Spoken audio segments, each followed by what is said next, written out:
ദീപാവലിയായിട്ട് ദീപക്കാഴ്ചയോട് കൂടി തന്നെ day in my life video ഇവിടെ സ്റ്റാർട്ട് ചെയ്യാണ് കേട്ടോ. അപ്പോൾ ഞാൻ എണീറ്റ് പല്ലൊക്കെ തേച്ചപ്പോഴത്തേക്കും അമ്മ കുളിച്ച് വിളക്കൊക്കെ വെച്ചിരുന്നു. അതിനുശേഷം പിന്നെ ഞാനൊന്ന് നെബുലൈസേഷൻ ചെയ്യാൻ പോയി. അത് എന്നും രാവിലെ ചെയ്യുന്നതാണ്, ആവി പിടിക്കും മരുന്നൊക്കെ ഇട്ടിട്ട്. അതൊക്കെ കഴിഞ്ഞ് വന്നതാ രാവിലെ ബ്രേക്ക്ഫാസ്റ്റിന് ചട്നി ഉണ്ടാക്കാൻ വേണ്ടി തേങ്ങയുമായി മല്ലിയിടാണ് കേട്ടോ.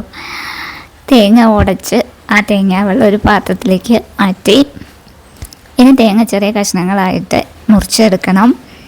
അതൊക്കെയാണ് പിന്നെ രാവിലത്തെ പണി. ചില ദിവസം ഉള്ളി ചട്നി ആയിരിക്കും, ചില ദിവസം തേങ്ങ ചട്നി ആയിരിക്കും. അപ്പോൾ തേങ്ങ ചട്നി ആകുമ്പോൾ ഈ പരിപാടികളൊക്കെയാണ്.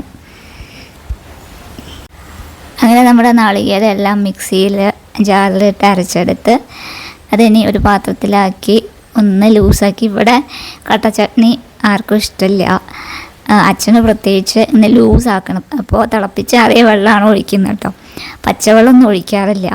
തിളപ്പിച്ചാറിയ വെള്ളം ഒഴിച്ച് ഉപ്പിട്ട് പിന്നെ ഒന്ന് കടുക് താളിച്ച് ഒഴിക്കും. അങ്ങനെ ചട്നി അവിടെ റെഡിയായി. ഇനി നമ്മൾ ദോശപ്പണിയിലേക്ക് പോവുകയാണ്.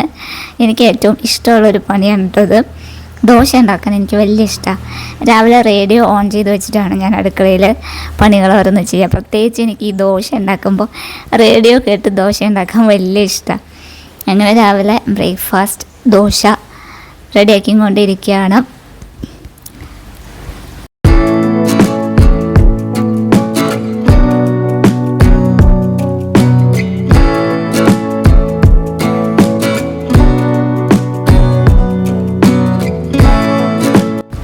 അങ്ങനെ അച്ഛൻ്റെയും അമ്മയുടെയും അതുപോലെ ജാനുവടുത്തയുടെയും എല്ലാവരുടെയും കഴിക്കലൊക്കെ കഴിഞ്ഞിട്ടാണ് ഞാനിരിക്കുക. ഞാൻ ലാസ്റ്റാണ് കഴിക്കാനിരിക്കാറ്.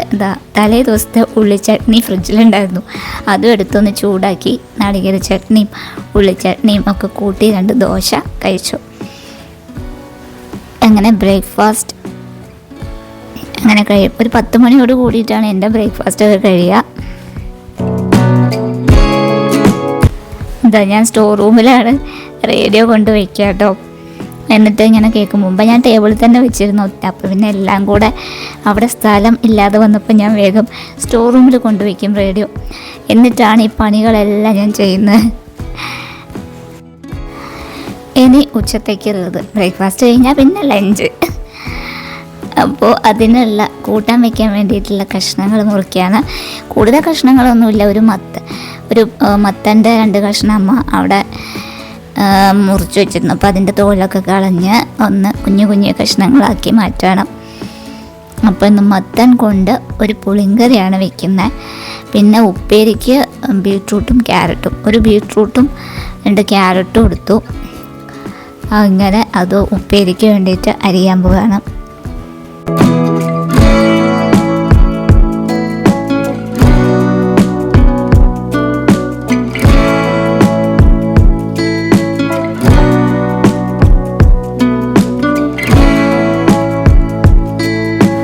അങ്ങനെ ആ പണികളൊക്കെ കഴിഞ്ഞ് ഞാൻ കടയിലേക്ക് വരികയാണ് കേട്ടോ. കടയിൽ വരുന്നത് വേറെ ഒന്നിനുമല്ല, അവിടെ നിന്ന് ഒരു സാധനം എടുക്കാൻ വേണ്ടിയിട്ടാണ്.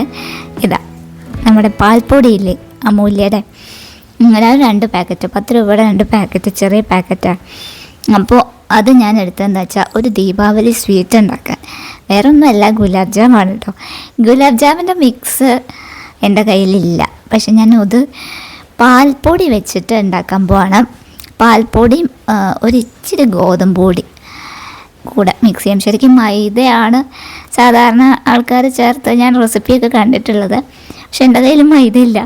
അപ്പോൾ ഞാൻ പാൽപ്പൊടി ഗോതമ്പ് പൊടി എടുത്തു. അതിൻ്റെ ഒരു ലേശം പാൽപ്പൊടി എടുത്ത് തിന്ന് നോക്കിയതാട്ടോ. എനിക്ക് പാൽപ്പൊടി തിന്നാൻ വലിയ ഇഷ്ടമാണ്. അത് മിക്കവർക്കും ഇഷ്ടമാവുമെന്ന് എനിക്ക് തോന്നുന്നു. പണ്ടൊക്കെ പാൽപ്പൊടി കുറേ ഇങ്ങനെ കട്ട് വന്നിട്ടുണ്ട്. എനിക്ക് പാൽപ്പൊടി തിന്നാൻ വലിയ ഇഷ്ടമാണ്. അപ്പോൾ അതൊരു ലേശം എടുത്ത് കഴിച്ചു. ഇനി പാൽപ്പൊടിയും ഗോതമ്പ് പൊടി വളരെ കുറച്ചേ ചേർക്കാവൂ. അതിനകത്ത് ഒരിത്തിരി വെള്ളം ഒഴിച്ചിട്ട്, വെള്ളം ഒട്ടും അധികമാകാൻ പാടില്ല, ഒരു 2-3 ഡ്രോപ്പ് അപ്പോഴേക്കും തന്നെ നല്ലപോലെ ഇതാവുന്നിട്ട് ഞാൻ എക്സ്ട്രാ ഗോതമ്പ് പൊടിയിൽ മിക്സ് ചെയ്തു. എന്നിട്ടാണ് അത് ഇങ്ങനെ ചപ്പാത്തി മാവ് പോലെ ആയി ഉരുട്ടാൻ പാകത്തിനായത് കേട്ടോ. അപ്പോൾ വളരെ കുറച്ചേ ഉണ്ടാക്കുന്നുള്ളൂ, സക്സസ് ആവുമെന്ന് അറിയില്ല. അതുകൊണ്ടാണ് ഞാൻ വളരെ കുറച്ച് എടുത്തുള്ളൂ. ഗോതമ്പ് കൂട്ടുന്നത് കൊണ്ട് തന്നെ അത് ഹാർഡാവും എന്നെനിക്കറിയാമായിരുന്നു. എന്നാലും ഞാൻ രണ്ടും കൽപ്പിച്ചൊന്ന് ഉണ്ടാക്കുകയാണ്. അങ്ങനെ അത് കുഴച്ച് ഉരുട്ടിയെടുക്കുന്നുണ്ട് നമ്മുടെ ഗുലാബ് ജാമിനുള്ള ബോൾസൊക്കെ. ഇനി നമുക്ക് കുറച്ച് പഞ്ചസാര പാനി ഉണ്ടാക്കാം. അതിന് കുറച്ച് പഞ്ചസാര പാത്രത്തിലിട്ട് ഒരു ഇത്തിരി വെള്ളം കൂടെ ഒഴിച്ച് അതൊന്ന് പാനിയാക്കി എടുക്കാൻ പോകണം കേട്ടോ.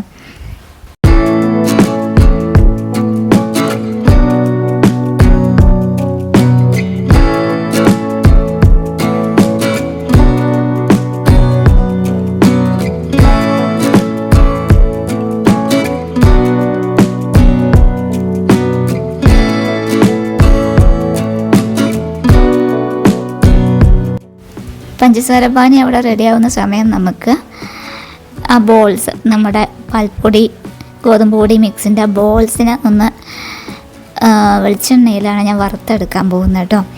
വെളിച്ചെണ്ണ ഇഷ്ടമില്ല എന്നുണ്ടെങ്കിൽ റിഫൈൻഡ് ഓയിൽ, സ്വീറ്റ്സൊക്കെ ഉണ്ടാക്കാൻ പലപ്പോഴും റിഫൈൻഡ് ഓയിലല്ലേ എല്ലാവരും എടുക്കുക, സൺഫ്ലവർ ഓയിൽ. പക്ഷെ ഞാൻ വെളിച്ചെണ്ണയിലാട്ടോ ഉണ്ടാക്കുന്നത്. വെളിച്ചെണ്ണയിലാണ് വറുക്കുന്നത്. അപ്പോൾ ആകെ ഒരു 10-11 ഉള്ളൂ. അത് വലിയ ഒരു ചീനച്ചട്ടി വെച്ച് ഞാൻ വറുത്തെടുക്കുകയാണേ. വേറൊന്നും കൊണ്ടല്ല, ചെറിയ ചീനച്ചട്ടി അവിടെ എന്തോ ആക്കി വെച്ചേക്കുക. അതുകൊണ്ട് ഞാൻ ഉപ്പേരി ഉണ്ടാക്കി വെച്ചിരിക്കുകയായിരുന്നു. അതുകൊണ്ടാണ് ഞാൻ വലിയ ചീനച്ചട്ടി എടുത്തട്ടോ. അതിലെ ബോൾസ് ഒക്കെ വറുത്തെടുക്കാൻ പോവുകയാണ്.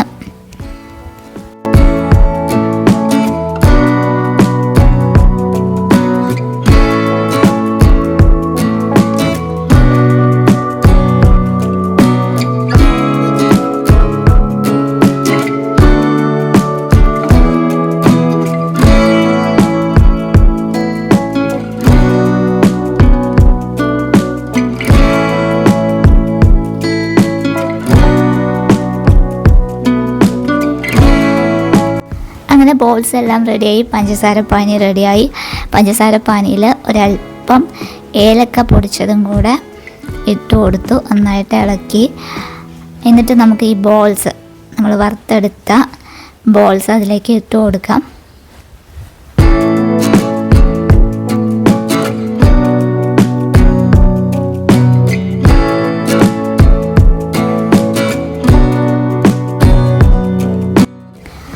ഇനി അത് പഞ്ചസാര പാനിയിൽ ഇങ്ങോട്ട് കിടക്കട്ടെ കുറച്ച് നേരം, ഒരു 2-3 മണിക്കൂറൊക്കെ കഴിഞ്ഞ് നോക്കിയാൽ മതി. ഇനി അപ്പോഴത്തേക്കും അത് ഒന്ന് കുതിർന്ന് കിട്ടും എന്ന് പ്രതീക്ഷിക്കാം. പക്ഷേ ഞാൻ അത് അത്രയും അങ്ങോട്ട് സോഫ്റ്റായി കിട്ടിയിട്ടില്ല കേട്ടോ. അങ്ങനെ ആ പരിപാടിയൊക്കെ കഴിഞ്ഞപ്പോഴേക്കും ലഞ്ച് ടൈം ആയപ്പോൾ ഞാൻ ഊണ് കഴിക്കാനിരുന്നു. ഡേ ഇൻ മൈ ലൈഫ് ആയതുകൊണ്ട് ഒരുപാട് കാര്യങ്ങൾ ഇതിൽ ഞാൻ മിസ് ചെയ്തിട്ടുണ്ട് കേട്ടോ. എനിക്ക് എത്തുന്നുണ്ടായിരുന്നില്ല, കാരണം വീഡിയോ എടുക്കാനും ഞാൻ മാത്രം തന്നെ ഇല്ലല്ലോ. അപ്പോൾ അതുകൊണ്ട് പല കാര്യങ്ങളും മിസ്സായിട്ടുണ്ട്. ലഞ്ച് കഴിഞ്ഞു, പിന്നെയാണ് ഒരിത്തിരി നേരം ഞാൻ അവിടെ ഇരുന്നത്. TV ടൈമാണ്. കുറച്ച് നേരം TV കണ്ടിരിക്കും. ഈ സമയത്ത് ഒന്നെങ്കിൽ TV കാണും, പിന്നെ അത് കഴിഞ്ഞാൽ പിന്നെ ഞാൻ വീഡിയോ എഡിറ്റ് ചെയ്യാനുള്ള സമയമൊക്കെ ഈ ഉച്ച സമയമാണ്. Voice over കൊടുക്കുന്നതൊക്കെ ഉച്ചയ്ക്കാണ്. അപ്പോഴാണൊന്ന് സൈലൻ്റായിട്ട് കിട്ടുക എനിക്ക്. അതുവരെ എന്തെങ്കിലുമൊക്കെ ശബ്ദകോലാഹലങ്ങൾ ഉണ്ടാവും. അതുകൊണ്ട് ഞാൻ ഉച്ചയ്ക്കാണത് ചെയ്യാറ്. അത് കഴിഞ്ഞ് ഒരു 3 മണിയൊക്കെ കഴിഞ്ഞപ്പോൾ ഞാനൊന്ന് മേല് കഴുകി വന്നതിന് ശേഷം, ദീപാവലിയല്ലേ, വൈകുന്നേരം ഉമ്മറത്ത് ഒരു വിളക്കൊക്കെ വെക്കണ്ടേ, അതിന് ഞാൻ ചരാതൊക്കെ ഒന്ന് തുടച്ച് എടുത്ത് എണ്ണ ഒഴിച്ച് തിരിയൊക്കെ ഇട്ട് വെക്കാമെന്ന് വിചാരിച്ചു. മുറ്റത്ത് ഫുള്ളൊന്നും വെക്കുന്നില്ല, ഉമ്മറത്തെ ഈ തിണ്ണയിൽ കൂടെ മാത്രമാണ് ദീപാവലിക്ക് വിളക്ക് വയ്ക്കാറുള്ളൂ. കാർത്തിക ദീപം വെക്കുമ്പോഴാണ് മുറ്റത്തെ ചെറിയ മതിൽ കൂടിയും അവിടെയൊക്കെ വെക്കാറ്. അപ്പോൾ ഇപ്പോൾ ഒരു 10 ചരാത് റെഡിയാക്കി വെച്ചു. അപ്പോൾ ഇത് കത്തിക്കുന്നതും വീഡിയോ എടുക്കുന്നതൊന്നും കത്തിക്കുന്നത് ഞാൻ വീഡിയോ എടുത്തിട്ടില്ല കേട്ടോ. കാരണം എന്താ വെച്ചാൽ വൈകുന്നേരം ഞാൻ അച്ഛനും ഞാനും കൂടെ പുറത്ത് പോയിരുന്നു, ഒരു വെഡ്ഡിങ് റിസപ്ഷൻ. അപ്പോൾ പിന്നെ അമ്മയാണ് വിളക്ക് വെച്ചാൽ. അമ്മ പറഞ്ഞു ഞാൻ വിളക്ക് വയ്ക്കാം, പക്ഷേ എനിക്ക് വീഡിയോ എടുക്കാനൊന്നും വയ്യാട്ടോ പറഞ്ഞു അമ്മ. അപ്പോൾ ശരി എന്ന് പറഞ്ഞു. അപ്പോൾ പിന്നെ അതിൻ്റെ വീഡിയോ ഒന്നും ഉണ്ടാവില്ല. ദീപാവലി സ്പെഷ്യൽ എന്ന് പറഞ്ഞ് കാണിക്കാൻ ദീപങ്ങളൊന്നും ഇന്ന് നമ്മുടെ വീഡിയോയിൽ ഇല്ല. ആദ്യം നമ്മൾ കണ്ടത് ദീപമല്ലേ, അത്രയേ ഉള്ളൂ കേട്ടോ. അപ്പോൾ റിസപ്ഷന് പോകാൻ എൻ്റെ അച്ചൻകുട്ടൻ റെഡി ആയിട്ട് നിൽക്കണു. കസവും മുണ്ടൊക്കെ ചുറ്റി ഷർട്ടൊക്കെ ഇട്ട് ചുന്ദരനായിട്ട് ദേ നമ്മുടെ അച്ചൻകുട്ടൻ. ഞാനും പുതിയൊരു ഡ്രസ്സൊക്കെ എടുത്തിട്ട്, അമ്മ വന്നില്ല കേട്ടോ റിസപ്ഷന്. വല്യമ്മയും ശ്രീയേട്ടനും ഉണ്ടായിരുന്നു. വല്യമ്മയുടെ മകൻ ശ്രീയേട്ടനും മകളിലെ ചേച്ചിയും പിന്നെ ശ്രീയേട്ടൻ്റെ വൈഫ് മഞ്ജു എടുത്തിയമ്മയും പിന്നെ പ്രസാദ്, സുചിത്ര, ഒത്തിരി പേരുണ്ടായിരുന്നു അവിടെ. അപ്പോൾ ശ്രീയേട്ടനാണ് ഞങ്ങളെ കൊണ്ടുപോകുന്നത്. അച്ഛനും വല്യമ്മയും ശ്രീയേട്ടനും ഞാനും കൂടിയാണ് റിസപ്ഷന് പോയത് കേട്ടോ. പാലക്കാട് ഒലവക്കോടായിരുന്നു റിസപ്ഷൻ. സ്വാഗത് മണ്ഡപത്തിലായിരുന്നു. അപ്പോൾ ഇത് കണ്ടോ, ഞങ്ങളുടെ റോഡ് മംഗലാംകുന്ന് പാലക്കാട്ടേക്ക് പോകുന്ന റോഡാണ്. മംഗലാംകുന്ന് ഭാഗത്തത് റോഡ് അസലായിട്ടുണ്ട്, നല്ല സൂപ്പർ റോഡായിട്ടുണ്ട്.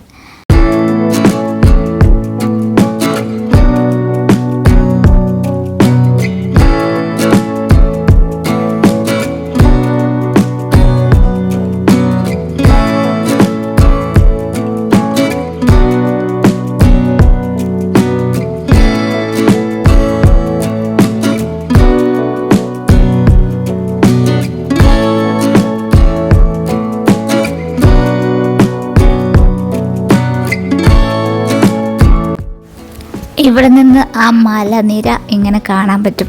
എപ്പോഴും ഞാനത് വീഡിയോ എടുക്കണം വിചാരിക്കും, പക്ഷെ പറ്റാറില്ല. ഇത്തവണ ഞാൻ അതും എടുത്തു ഗൈസ്. എങ്ങനെയുണ്ട്? നല്ല രസമല്ലേ ഞങ്ങളുടെ ഏരിയ കാണാൻ?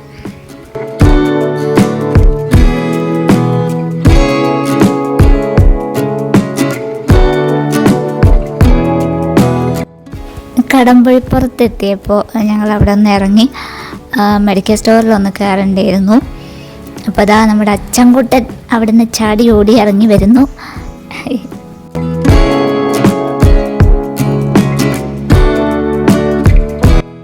അങ്ങനെ നമ്മൾ മണ്ഡപത്തിലെത്തി. സ്വാഗത മണ്ഡപം, ഇവിടെയായിരുന്നു റിസപ്ഷൻ.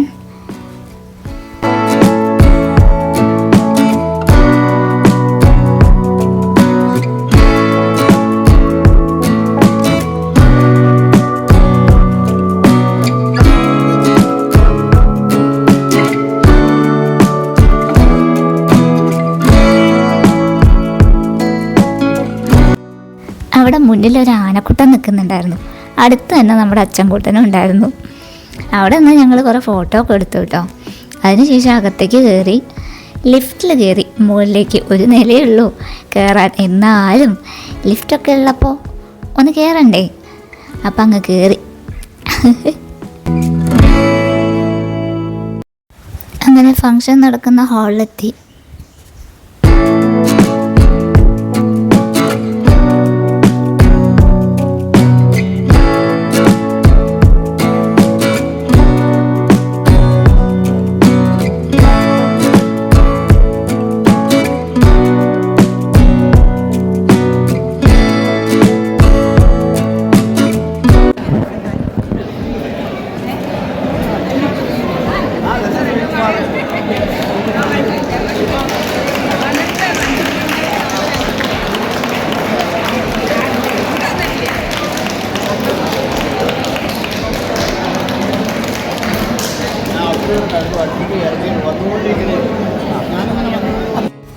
ജയറാം ആൻഡ് അനാമിക, അതാണ് നമ്മുടെ കല്യാണക്കുട്ടികളുടെ പേര്.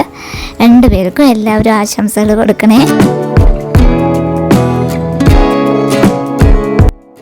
അങ്ങനെ അവരെ കണ്ടു വിഷ് ചെയ്തു, ഫോട്ടോ എടുത്തു. പിന്നെ നമ്മുടെ ഇൻട്രസ്റ്റിംഗ് ആയിട്ടുള്ള ഏരിയയിലേക്ക് എത്തി ഗൈസ്. ഞങ്ങൾ ഡൈനിങ് ഹാളിലെത്തി കേട്ടോ. ഫുഡൊക്കെ അടിപൊളിയായിരുന്നു. ഞാനൊരു മസാല ദോശയും പിന്നെ കുറച്ച് റൈസുമാണ് വാങ്ങിച്ചത്. ബിരിയാണി അത് രണ്ടും കഴിച്ചപ്പോഴത്തേനും എൻ്റെ വയറ് ഫുള്ളായി. പിന്നെ ഉണ്ടായിരുന്നു കുറേ സംഭവങ്ങളൊക്കെ, അതിനൊന്നും എൻ്റെ വയറിൽ സ്ഥലം ഉണ്ടായിരുന്നില്ല. ഫുഡെല്ലാം കഴിഞ്ഞതാ. ഇത് ഗീത ചേച്ചി എടുത്ത വീഡിയോ ആയിരുന്നു, ഞാൻ നടന്നു വരുന്ന വീഡിയോ കേട്ടോ. പിന്നെ ഇത് അവിടെ ഇങ്ങനെ ഫോട്ടോ ഒക്കെ എടുക്കാനും വീഡിയോ എടുക്കാനും ഒക്കെ വേണ്ടി ഒരു ബുദ്ധനും കുറേ ലൈറ്റും കുറേ ചെടികളും ഒക്കെ ആക്കിയിട്ടൊരു ഏരിയ ഉണ്ടായിരുന്നു. അപ്പോൾ അവിടെ നിന്നിട്ട് ആരൊക്കെ എല്ലാവരും ഫോട്ടോ ഒക്കെ എടുക്കുന്നുണ്ടായിരുന്നു കേട്ടോ. അപ്പോൾ ഞാനും ഗീത ചേച്ചിയും കൂടെ അവിടെ ഒക്കെ ഫോട്ടോയും വീഡിയോ ഒക്കെ ഒന്ന് എടുത്തു.